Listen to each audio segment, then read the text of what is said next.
452 है घर में दाखिल होने की दफ़ा, सिर्फ वो नाकाबिल ज़मानत है, बाकी जो दफ़ात लगाई गई हैं वो काबिल ज़मानत हैं। और जो 452 है घर में दाखिल होने की और तोड़ फोड़ करने की जो दफ़ात हैं वो काबिल ज़मानत नहीं है, और लेकिन वो ऑफेंस ही कॉन्स्टिट्यूट नहीं होता, ऐसा जुर्म कोई हुआ ही नहीं है क्योंकि वो घर उनका अपना था। ये आज अदालत में प्ली ली गई। अदाकारा उज़्मा खान ने मुकदमा दर्ज करवाया था मलक रियाज़ की दो बेटियों के ख़िलाफ़, अंबर मलक के ख़िलाफ़, पश्मीना मलक के ख़िलाफ़, और उनकी एक रिश्तेदार ख़ातून हैं आमना उस्मान जो कि उस्मान मलक की अहलिया हैं।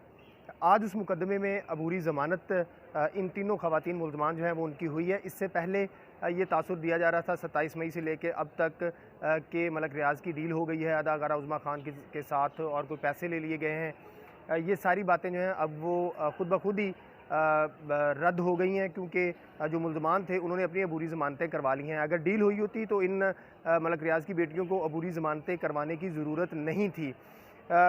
चूँकि एक डेडलॉक आया हुआ था हुकूमत की तरफ से प्राइम मिनिस्टर इमरान खान के ऑर्डर्स के ऊपर, गवर्नर पंजाब चौधरी मोहम्मद सरवर और जो हैं वो बड़े मुतहर्रिक थे इस पूरी एपिसोड के अंदर कि वो मलक रियाज़ की नज़रों में सुरखरू हों और इस मामले की डील करवाएं। लेकिन हमने जब बतौर कोर्ट रिपोर्टर, बतौर जर्नलिस्ट इस चीज़ को इन्वेस्टिगेट किया तो इस बात की तस्दीक भी हुई कि गवर्नर पंजाब चौधरी मोहम्मद सरवर जो हैं वो इस मामले में इन्वॉल्व थे। उसके बाद जो अदाकारा उज़्मा खान के वकील हैं बैरिस्टर हसान नियाज़ी, उनके वालिद हफीज़ुल्लाह नियाज़ी जो हैं वो भी इस मामले में आ गए थे, जिसकी वजह से मलक रियाज़ के दरमियान और इस दोनों फ्रीकैन के दरमियान जो डील की बात थी वो डेडलॉक आ गया और वो ख़त्म हो गई। उसके बाद आज एडिशनल सेशन जज फ़र्रुख हुसैन हैं जिनके सामने अंबर मलक को पेश किया गया, पश्मीना मलक को पेश किया गया और आमना उस्मान को पेश किया गया और उन्होंने अपनी अबूरी ज़मानतें करवाईं 16 जून तक के लिए। अबूरी ज़मानत ये होती है कि अगर सेशन कोर्ट किसी भी या हाई कोर्ट या सुप्रीम कोर्ट किसी भी मुकदमे में किसी मुल्ज़िम की अबूरी ज़मानत ले ले तो उस तारीख़ तक, उस दरख्वास्त के हतमी फ़ैसले तक जो है पुलिस मुल्ज़मान को गिरफ़्तार नहीं कर सकती। अब 16 जून तक अंबर मलक, पश्मीना मलक और आमना उस्मान को गिरफ़्तार नहीं किया जा सकता, लेकिन इनकी ज़िम्मेदारी है कि ये अब पुलिस के सामने शामिल तफ्तीश हों। उसके बाद पुलिस जो है दोनों फ्रीकैन का मौक़िफ़ सुनने के बाद एक तफ्तीशी रिपोर्ट अपनी हतमी फ़ाइनल करेगी और उसको अदालत में जमा करवाएगी, जिसके बाद अदालत जो है वो अबूरी ज़मानत का फ़ैसला करेगी। या इनकी अबूरी ज़मानतें कन्फर्म की जाएंगी, पक्की की जाएंगी, या इनको खारिज कर दिया जाएगा। और जब तक अबूरी ज़मानतों का फ़ैसला नहीं होता तब तक पुलिस जो है वो मलक रियाज़ की दोनों बेटियों को और आमना उस्मान को जो है वो गिरफ़्तार नहीं कर सकती। कितने पैसे उन्होंने मचल के जमा करवाए हैं जमानत के चलते? आज की अदालती कार्रवाई में जो आमना उस्मान की तरफ से और अंबर मलक की तरफ से और पश्मीना मलक की तरफ से 50-50 हज़ार रुपये के मुचलके जो हैं वो जमा करवाए गए हैं। अदालती कार्रवाई में भी जो उनके वकील थे उन्होंने इस बात की निशानदेही की कि जो 452 है घर में दाखिल होने की दफ़ा, सिर्फ वो नाकाबिल ज़मानत है, बाकी जो दफ़ात लगाई गई हैं वो काबिल ज़मानत हैं।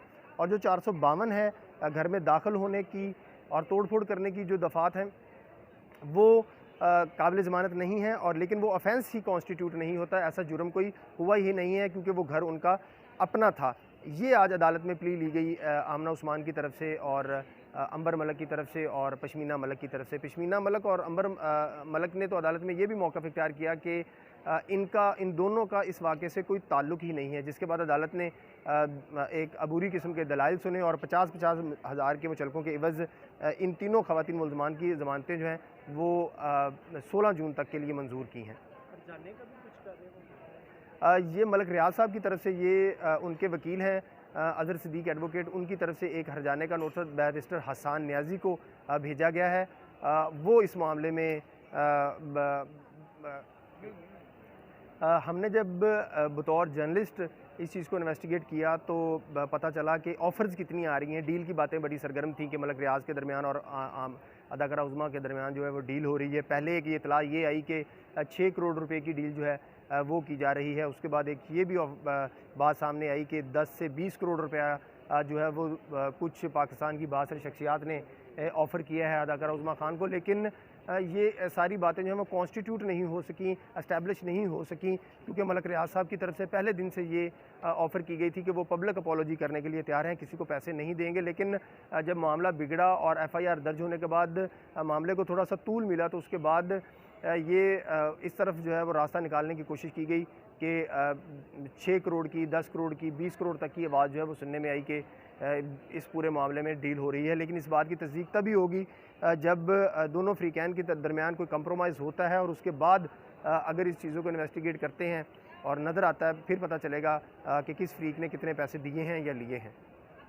बड़ी गर्दिश करती थी सोशल मीडिया के बच्चियाँ बाहर भाग गई हैं बाहर घरों में। वो तो अदाकारा उज़मा खान का भी इंटरव्यू जो है वो सामने आ गया। वो भी लाहौर में मौजूद थी और आज जो अबूरी ज़मानत करवाई है मलक रियाज़ की बेटियों ने, वो भी इस बात का सबूत है कि वो पाकिस्तान में ही हैं। ये पाकिस्तान का एक कल्चर है, जब भी कोई इस तरह की बड़ा इशू बनता है तो उसमें लोग जो हैं वो इसी तरह की अफवाहें फैलाना शुरू कर देते हैं। पहले ये कह रहे थे अदाकारा उज़मा खान चली गई बाहर, अब कह रहे थे कि मलक रियाज़ की दोनों बेटियाँ वो दुबई चली गई हैं या लंदन चली गई हैं। लेकिन अगर वो गई होती तो उनको यहाँ पर अबूरी ज़मानत जो है वो करवाने के लिए चूँकि खुद आना पड़ता है, तो आज वो खुद ना आई होती। इसलिए ये बातें सिर्फ क्यास रही हैं कि दोनों बेटियाँ मलक रियाज़ की बेटियाँ बाहर चली गई हैं या अदाकारा उज़मा खान जो हैं वो बाहर चली गई हैं।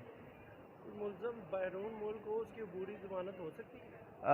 मुलज़म बैरून मुल्क हो, कोई भी मुलज़म बैरून मुल्क हो तो उसकी अबूरी ज़मानत नहीं हो सकती। लेकिन ये चूँकि तीनों मुलज़मान पाकिस्तान में ही हैं, अंबर मलक भी, पश्मीना मलक भी और आमना उस्मान भी, इसलिए उनकी अबूरी ज़मानत हुई है। ये तीनों बाहर नहीं हैं, पाकिस्तान में ही हैं, आज अदालत में नज़र भी आई हैं।